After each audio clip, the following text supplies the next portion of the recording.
பாசிப்பருப்பு கழுவி வச்சுருக்கேன். இப்போ தண்ணியோடு இருக்குது, அப்படியே சேர்த்திக்கலாம். பாசிப்பயிறு கழுவி நல்லா க்ளீன் பண்ணி வச்சுருக்கேன். தண்ணியோடு சேர்த்து வேக வச்சுக்கலாம். 7 விசில் வரட்டும், அப்போ தான் பயிர் நல்லா வேகும்.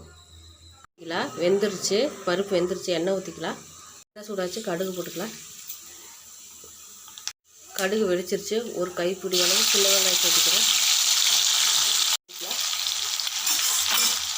சேர்த்து நல்லா கலந்து விட்டுக்கலாம். வணங்கட்டும். வச்சுருக்கிறேன், அதை சேர்த்திக்கலாம்.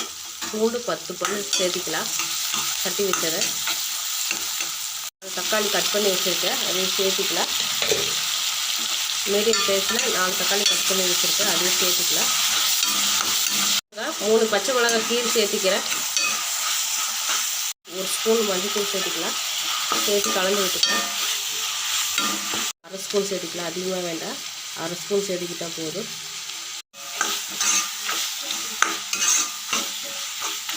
நல்லா கிரேவியாக இருக்கும். தக்காளி நல்லா வெந்து மசிஞ்சு நல்லா இருக்கும். குழம்புக்கு தேவையான அளவுக்கு உப்பு சேர்த்துக்கலாம். சேர்த்து கலந்து விட்டுக்கலாம். தூக்கிக்கலாம். வெள்ளைத்தூள் தூக்கி கிளறிக்கலாம். அது நம்ம வேக வச்சு வச்சுருக்க பாசிப்பயிரை சேர்த்துக்கலாம். பயிர் நல்லா வெந்துருச்சு பாருங்கள். கரண்டியில் மசிச்சு விட்டால் நல்லா மசிஞ்சிரும். நம்ம இதை எடுத்து அந்த தாளிப்பில் சேர்த்திக்கலாம். தாளிப்பில் எல்லா பருப்பும் சேர்த்திக்கலாம். தண்ணி ஊற்றிக்கலாம். குழம்பு எவ்வளோ வேணும் அந்தளவுக்கு தண்ணி ஊற்றிக்கலாம். அவங்க அப்போவே கிளம்பிட்டாங்க. கூட்டிகிட்டு வரேன் அப்படின்னு சொல்லுவாங்க. கூட்டிட்டாங்கப்பா. கட்டி கட்டியாக இருக்கும். நல்லா கலந்து விட்டுக்கலாம். உடச்சி விட்டுக்கலாம். இந்த கட்டியை உடச்சி விட்டுக்கலாம்.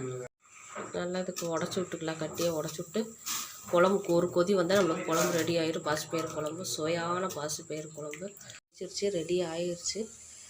நல்லா இந்த மாதிரி 2 கொதி வந்துச்சுன்னா ஆஃப் பண்ணிடலாம். சுவையான பாசிப்பயிறு குழம்பு ரெடி ஆகிடுச்சு. போட்டு சாப்பிட்லாம். சப்பாத்திக்கெல்லாம் நல்லாயிருக்கும்.